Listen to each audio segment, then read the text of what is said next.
There's more legal news. Could the Menendez brothers go free?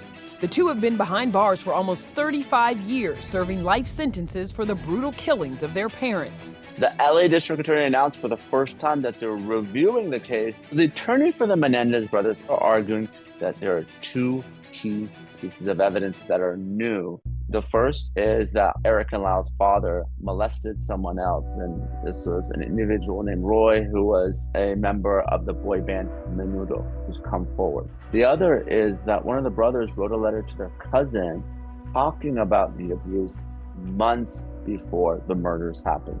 The fact that the boys were not allowed to use their defense of childhood sexual abuse. They had so many witnesses, and now there's new evidence.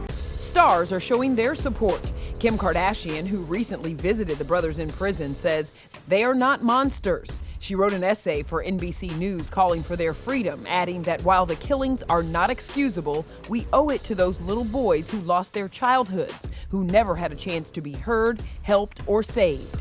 Rosie O'Donnell says she spoke to the brothers just before the bombshell announcement. They were like afraid to hope. And I was like their cheerleader going, come on, boys, this is it.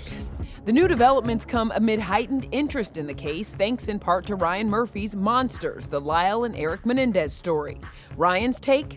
I think they can be out of prison by Christmas. And streaming Monday, a new Netflix doc, The Menendez Brothers, featuring phone interviews from the men in prison.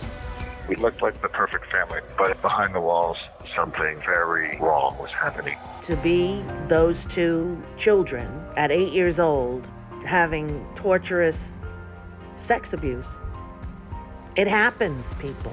We weren't ready to accept that in 1989. And now we have to be ready to say, hey, we made a mistake.